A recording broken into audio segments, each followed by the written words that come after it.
শুভ সকাল। আর ৩০ সেকেন্ড আমি একটু সেটআপটা করে নিই। হুম।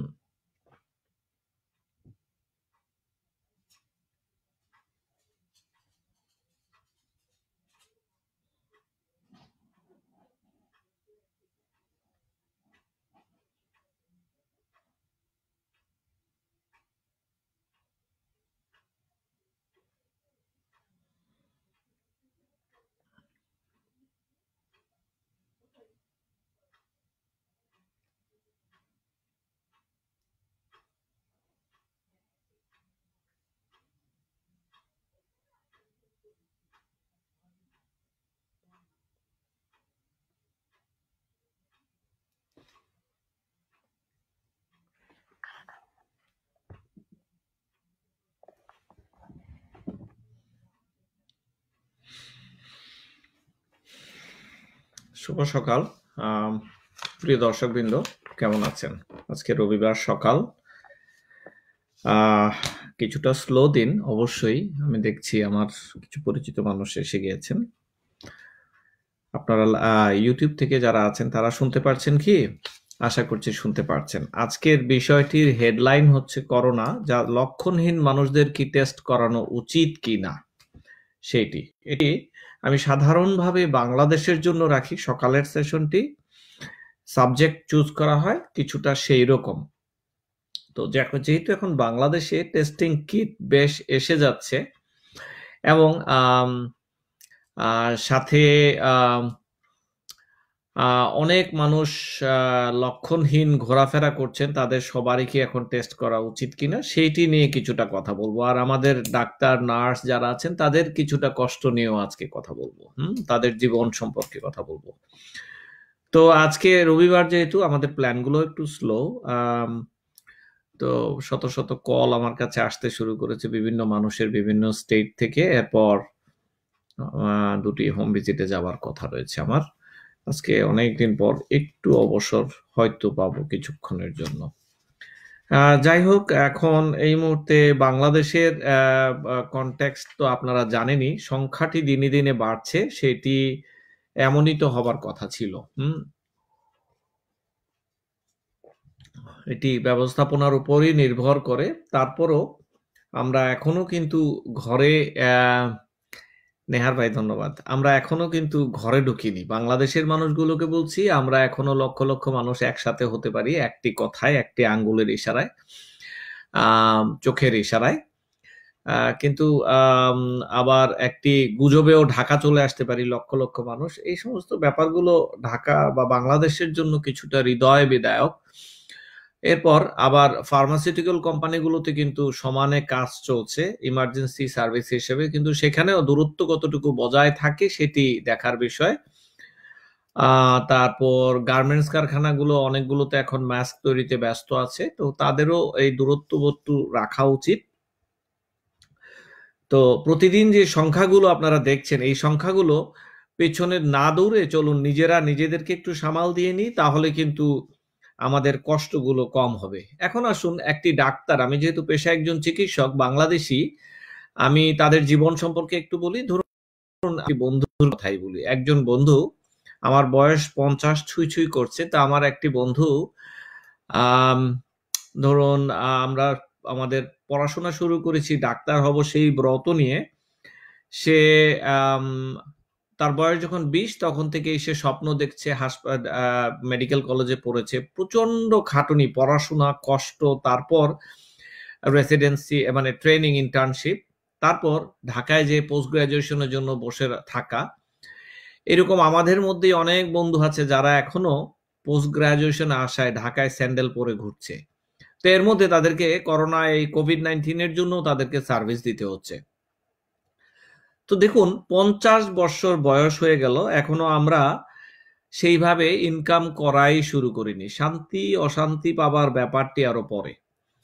আর যারা ইয়াং রয়েছে, যারা রেসিডেন্ট ইন্টার্নশিপ করছে বা করে সারলো এখন, তারা কিন্তু করোনা যুদ্ধে সবার সামনে। তারা সিনিয়ররা তাদেরকে একটু সামনে দিচ্ছে, তাদের এনার্জি অন্যরকম, এই জন্য সিনিয়ররাও আছেন, সাথেই আছেন। তো এই ব্যাপারগুলো দেখুন, তা অনেকেরই বেতন তাদের আমাদের ড্রাইভারের মতোও কিন্তু বেতন নয়। অনেকের বেতন 20,000 টাকা। বা 15,000 টাকা, কিন্তু এই সম্মুখ যুদ্ধে কিন্তু তারা পেছনে যায়নি। হ্যাঁ, কিছু ইরেগুলারিটিস থাকে যেটি যুক্তরাষ্ট্রের মতো দেশেও আছে, সেইটিকে আমরা কেন সামনে আনবো? মানে আমরা চলুন পজিটিভ দিকগুলো দেখি। এই মানুষগুলোই আমাদের জীবন রক্ষার মূল ভূমিকায় আছে এখন। তাই আমরা এদের পিছনে এই মুহূর্তে না লেগে এদের পিছনে দাঁড়াই চলুন। এটি একটি, এরা সবাই মুক্তির যোদ্ধা। আমি বিশ্বাস করি কেউ এই যুদ্ধ থেকে পেছন দিয়ে পালিয়ে যাবে সেটি আমি বিশ্বাস করি না। দুই একটি এক্সেপশন থাকে, সেটি যুক্তরাষ্ট্রের মতো দেশেও আছে। তো আমরা ওই ওই জিনিসগুলোকে না বলে আমরা যারা চা খাচ্ছি ভাই, আমরা ওই জিনিসগুলো না দেখে আমরা চলুন পজিটিভ মেসেজগুলোকে আমরা সামনে আনি। তাদেরকে কিভাবে আমরা সামনে রেখে আমরা যুদ্ধ করতে পারি সেটিই করতে হবে। আর শুধু ডাক্তার বলছি তা নয়, নার্স আছে, নার্সিং অ্যাসিস্ট্যান্ট আছে। নার্সদের অবস্থা তো আরো খারাপ। মনে করেন ডাক্তার হিসেবে আমাদের আয় রোজগার হয়তো একটা পটেনশিয়াল থাকে যে সামনে আমরা ভালো করলে ভালো করতে পারবো, কিন্তু যারা নার্সিং এ আছেন তারাও সম্মুখ যোদ্ধা। তাদের ফিউচার কি বলুন? তাদেরও তো ইনকামের অবস্থা একই, তাই না? সেইটি দেখুন, তারা ধরুন ইন্টারমিডিয়েট বা ব্যাচেলার ডিগ্রি পাশ করে নার্সিং এ যায়, আবার 4 বছর, আবার ট্রেনিং 2 বছর, তারপরে খাটাখাটনি, বেতন হবে ওই আমাদের বাড়ির ড্রাইভারের মতোই, কিন্তু রিস্ক সারা জীবনই থাকে। আর তারা আমাদের মতো ডাক্তারদের মতো কিন্তু তারা পটেনশিয়াল নেই যে আপনি প্রফেসর হলে আপনার ইনকাম বেড়ে যাবে। তাদের কিন্তু তারাও কিন্তু জীবন দিতে প্রস্তুত এবং কাজও করছে। তাদেরকে ছাড়া ডাক্তাররা অচল, এটা বলতেই হবে। একটি আইভি লাইন তাদের চেঞ্জ করতে ডাক্তাররা করতে পারবে না বা করেন না। তো এই মানুষগুলো, প্রতিটি মানুষের ভূমিকা এখানে অনেক। আমরা এই ডাক্তাররা, বাংলাদেশের ডাক্তাররা বলুন, এই যে ঢাল নাই তলোয়ার নেই, তারা কিন্তু রিয়েল হিরো। দু একজন যারা চলে গেছে পেছন থেকে, এইটি নিয়ে নাই বা ভাবলাম আমরা। আমরা চলুন 99% বা 95% বা 90% যারা আছে রিয়েল হিরো, তাদেরকে আঁকড়ে ধরে সামনের দিকে এগোই। আমি অবশ্যই স্যালুট জানাই ডাক্তারদের। তাদের জীবনের যে যুদ্ধ, এই যুদ্ধ খুব কম মানুষ জানতে পারে, বুঝতে পারে। তারা হয়তো বলে না বা বলার সময় নেই বা সুযোগ নেই, কিন্তু আমি ডাক্তার হিসেবে তাদের কষ্ট বুঝি।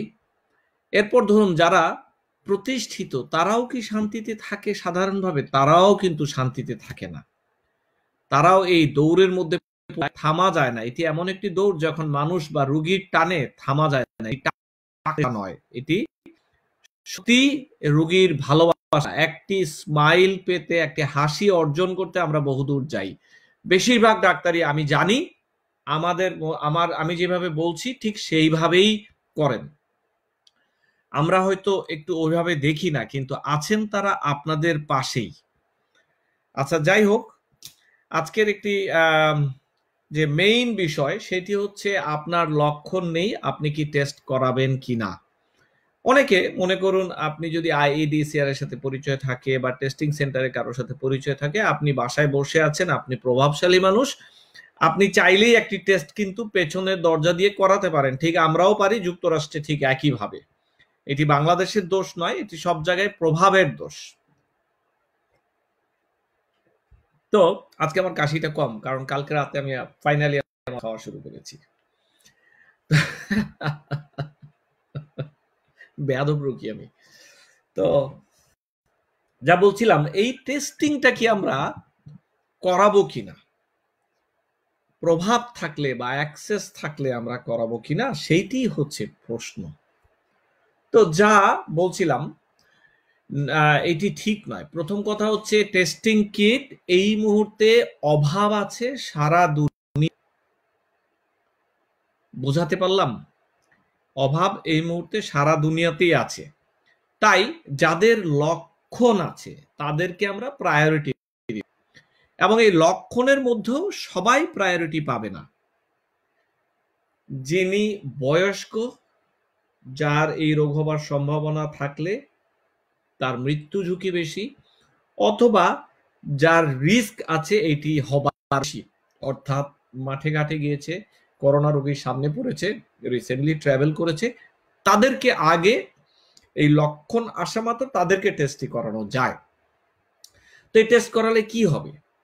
হ্যাঁ, তাদের যদি টেস্টি করানো যায় এবং এই সর্দি কাশি জ্বরের মতো সেইগুলোকে আলাদা করে যাবে। একটি বাস্কেটের মধ্যে ধরুন 10টি আপেল আছে, একটি আপেল পচে মনে হয়, এখন আপনি যদি করেন ভেতরে পোকা আছে, বুঝবেন না। তো এই পোকাওয়ালার টেস্ট করবেন, যেটির রং বদলে গিয়েছে, করলে এই আপেলটিকে সরিয়ে ফেলতে হবে। ব্যাপারটি ঠিক এইরকমই, যার লক্ষণ আছে তার জন্য আপনি টেস্টই করবেন।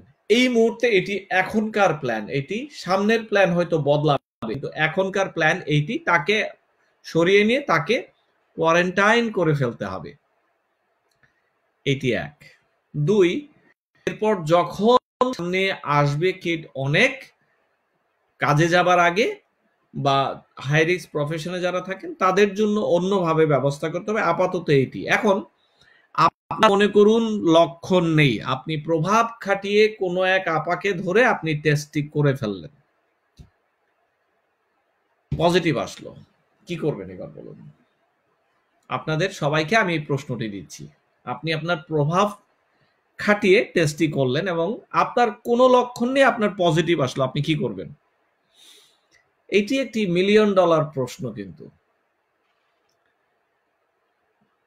না, আমি সিরাপ খাইনি, আমি আমার আসল কারণে, রোগের কাশি রোগ যেটির কারণে হচ্ছিল, আমি সেইটির ওষুধ খেয়েছি। হ্যাঁ, অ্যালার্জি। তো লক্ষণ না থাকলে মেহেরবানি করে এই আগুনের তাপটি ছুবেন না, এটি আপনাদের কাছে আমার অনুরোধ।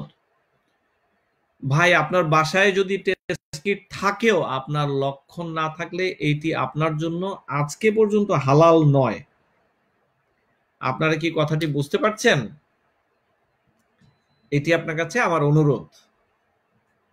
কোনো কারণে পজিটিভ আসলে কিন্তু আপনার মাথা খারাপ হয়ে যাবে, আপনি কি করবেন? আমেরিকা হলে ডাক্তার ফেরদৌসের কাছে এসএমএস করতে পারবেন, বাংলাদেশে হলে কাকে খুঁজবেন বলেন? প্রফেসর সাহেবরা তো সব ব্যস্ত এখন আমাদের এই করোনা পরিস্থিতি নিয়ে। তাই আপনাদের সবাইকে বলছি, এই লক্ষণহীন রোগীরা টেস্টিং করে মাথা নষ্ট করবেন না। আমার বেশ কয়েকটি পেশেন্ট এসেছে যারা এরকম জোর খাটিয়ে বের করে ফেলেছে। তো ব্যাপারটি বুঝতে হবে, ঠিক নয়, এটি মনে রাখবেন। শুধু লক্ষণ আসলে ডাক্তারের পরামর্শ নিয়ে তারপর আপনি চেক করবেন, এইটি একটি কথা। আজকের মেসেজটি খুব অল্প ছিল, আজকে রবিবার, তাই আমরা একটু হালকাই যাব। বাংলাদেশে এখন ইদানিং রাস্তাঘাটে পিপিই সর্বস্ব কিছু কাপড়ের তৈরি জিনিস পাওয়া যাচ্ছে। এইটি কতটুকু ঠিক আমি জানি না।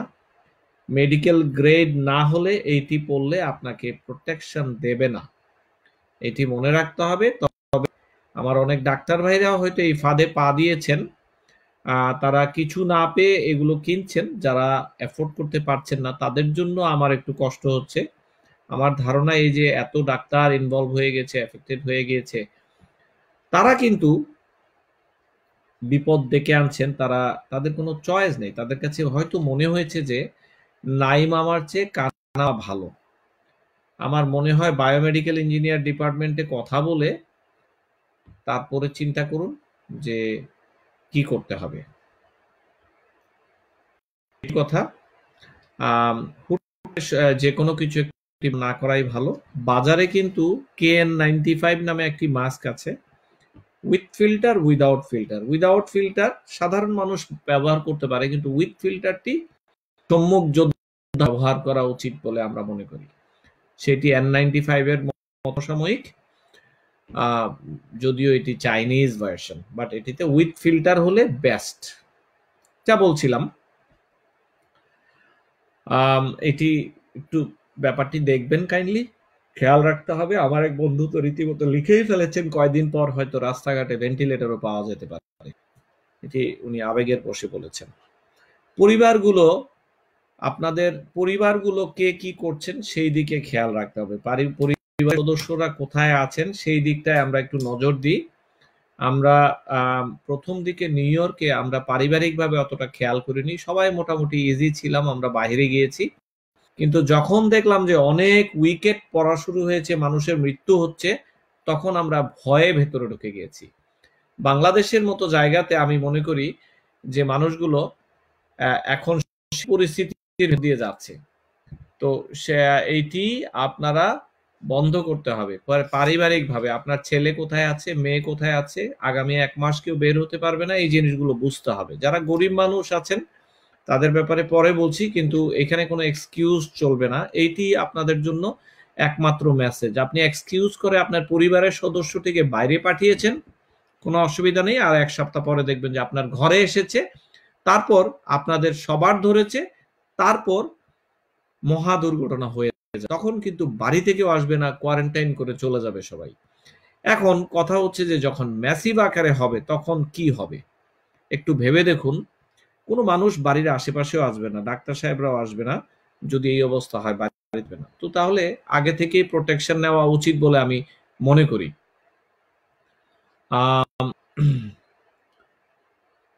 আরেকটি জিনিস আমি বারবার কল পাচ্ছি বিভিন্ন জায়গাতে, হঠাৎ জ্বর, চোখে পানি, আমাদের কি হবে?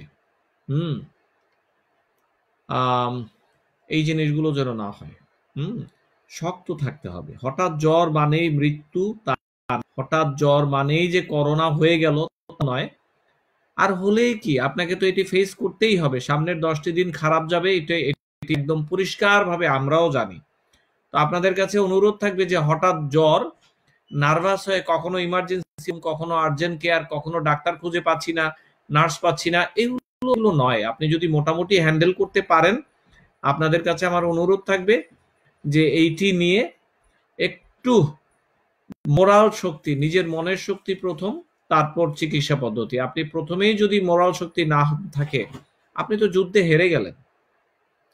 আজ সকালে এক মা কল করেছেন, ওনার ছেলের বয়স 18, জ্বর, হিস্ট্রিতে মনে হলো করোনা, কিন্তু উনি প্রথম উনি সময় নিলেন শুধুমাত্র নিজেকে সুস্থ করতে আমাকে বলার আগে। তো এই জিনিসগুলো ঠিক, করোনা হলেই মৃত্যু আমরা কিন্তু ধরেই নিয়েছি, এই জায়গাটিতে আমাদের বুঝবার ভুল আছে। আমরা কি করব করোনা হলে বা করোনার সম্ভাবনা থাকলে সেইটিতে আমরা চলুন চিন্তা করি, না হলে আমাদের বিপদ আছে। আমরা সেই জায়গাতে শক্ত অবস্থান নিতে হবে। মায়েরা, বোনেরা একটু নিজেকে বলুন যে এটি হওয়া মানে মৃত্যু নয়, এটি হলো আসল চিকিৎসা। এই জায়গাটিতে আমাদের অনেক উন্নতি করার সময় এসেছে। চায়না, ইটালি বিধ্বস্ত অবস্থা থেকে উঠে এসেছে, তারা ঘুরে দাঁড়িয়েছে। যুক্তরাষ্ট্রের মতো দেশ এইরকম বিধ্বস্ত অবস্থা থেকে তারা ঘুরে দাঁড়াতে শুরু করেছে, তাদের কার্ভটি ফ্ল্যাট হয়ে গিয়েছে। আমরাও পারবো। আমাদের মনোবল অত খারাপ নয়, কিন্তু সামগ্রিকভাবে আমরা এই যে নিউজগুলো দেখে যা ভয়গুলো আসে, এগুলো থেকে আমরা দূরে থাকি আর কি। যাই হোক, এর মধ্যেও কিছু সুখবর তো থাকেই। সামনে রোজা আসছে, আমার মনে হয় এই ব্যাপারটি আমাদের জন্য একটি পজিটিভ দিক হবে। অর্থাৎ আমরা রাতে বন্দেগী করব, বাড়িতে দিনের বেলা ঘুমাবো। এতে আমাদের কোয়ারেন্টাইন প্রসেসটি আরেকটু বেটার হবে বলে আমি বিশ্বাস করি। আমি সত্যি বিশ্বাস করতে চাই। তো আর শুধু অটোমেটিক যে আমরা কোয়ারেন্টাইন প্রসেসে ভালো হব তা নয়, এর মধ্যে আমাদেরকে আরেকটু পুশ করতে হবে। দিন আওয়াজগুলো করব। তো এর মধ্যে আমাদেরকেও একটু পুশ করতে হবে।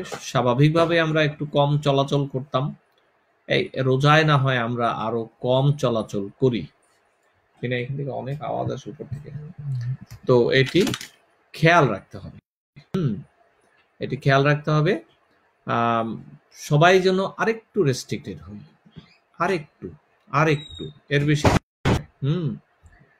এর মধ্যে সুখবর আছে, বিমান বাহিনী, বাংলাদেশ বিমান বাহিনী বেশ কিছু মাস্ক এবং অন্যান্য উপকরণ চায়না থেকে সরাসরি নিজেরা গিয়ে এনেছে। এটি আমাদের স্বাস্থ্য ব্যবস্থার উপর একটি ভালো প্রভাব ফেলবে। আমরা যারা ডাক্তার সাহেবরা আছি মাঠে ঘাটে, আপনাদের হয়তো মন খারাপ করার সুযোগটা কমে আসবে। আমি জানি মাঠের অবস্থা ভালো নয়, আপনাদের পাশে যাদেরকে পাবার কথা ছিল পাচ্ছেন না, কিন্তু এখনো আমি মনে করি দেরি হয়নি। আমরা দেখি তার মধ্যেও যারা ধনাঢ্য ব্যক্তিরা আছেন, ব্যবসায়ীরা আছেন, তারাও কিন্তু এই জিনিসগুলো আনা শুরু করেছেন। এটাও একটি ভালো দিক বলে আমি মনে করি। হবে, আমরা পারবো। ঠিক 5 সপ্তাহ আগে যুক্তরাষ্ট্রের যা অবস্থা ছিল, কিছুই ছিল না। ডাক্তার সাহেবরা চেষ্টা করেছেন যথেষ্ট। কম্পেয়ার করুন যুক্তরাষ্ট্রের ডাক্তারদের অবস্থা আর বাংলাদেশের ডাক্তারদের অবস্থা। আমি বিশ্বাস করি যে এইটি আমরা উতরাতে পারবো। কোনো ধনী দেশেও অবস্থা কারো ভালো ছিল না। এইটাই সত্যি কথা, এইটি সত্যি কথা। আপনারা মনোবল হারাবেন না ডাক্তার ভাইয়েরা, বোনেরা। অনেকে বলবেন আপনি আমেরিকা থেকে পাকনা পাকনা কথা বলেন। হ্যাঁ, এটা আমি জানি। তবে পরিস্থিতি যুক্তরাষ্ট্রে একই পরিস্থিতি হয়েছিল 1 মাস আগে। তা আমরা তো ফেস করেছি, সেটি বিদেশ থেকে করেছি। বাংলাদেশের প্রয়োজনে আমরা আসবো, আমি আসবো, অসুবিধা নাই। অনেকে প্রশ্ন ছুড়ে দিয়েছেন। এরপর যে প্রশ্নটি, যে কাহিনীটি, তো আমার মনে হয় যে বাজারগুলোকে একটু নিয়ন্ত্রণ করা উচিত বাংলাদেশে। বাজারগুলোকে সাময়িকভাবে বড় জায়গাতে নিয়ে, খোলামেলা জায়গাতে নিয়ে করা যায় কিনা। উপজেলা লেভেলে অলরেডি শুরু হয়েছে, আমি দেখেছি। মানুষের ছড়িয়ে যাওয়ার ক্ষমতা, ছড়িয়ে ছড়িয়ে বাজার করার কথা, সুবিধা থাকবে। যেই বাজার প্রতিদিন বসতো, সেই বাজার না হয় আমরা একদিন পর পর বসানোর করি। সবার কাছে অনুরোধ থাকবে, আপনারা ঘরে ঢুকে যান।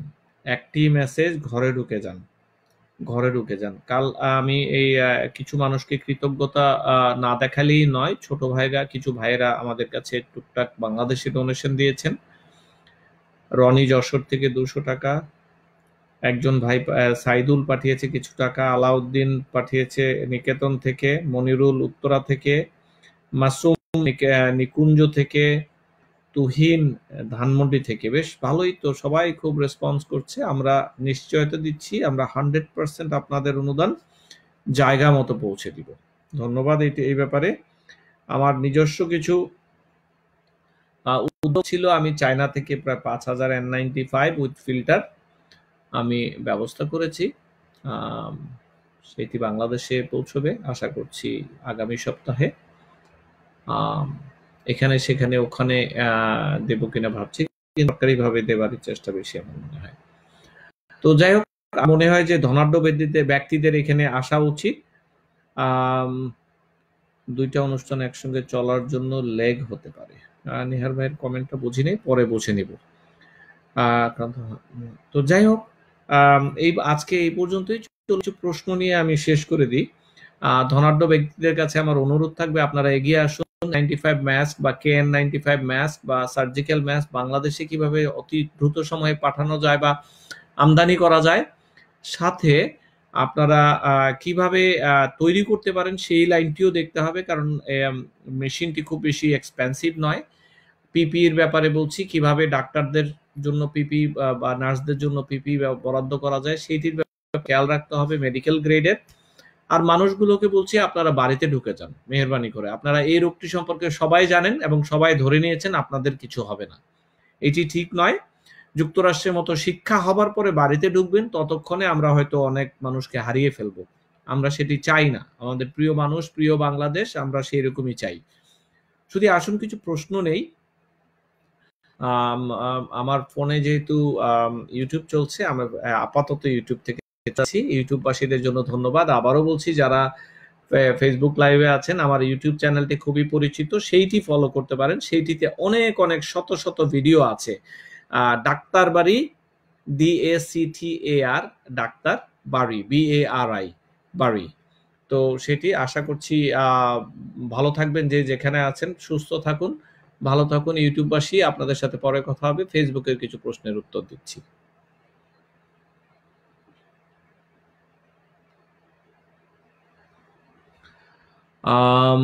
Your real hero, we are blessed, Mili Alam লিখেছেন।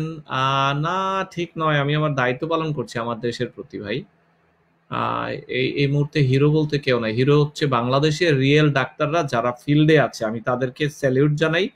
তারা এত যুদ্ধের মাঝেও তারা কিন্তু মাঠ ছেড়ে যায়নি, আমার মতো মানুষজন মাঠ ছেড়ে চলে গিয়েছে, ওনাকে আমি বিশ্বাস করতে চাই তাদের মাধ্যমে আমাদের আমাদের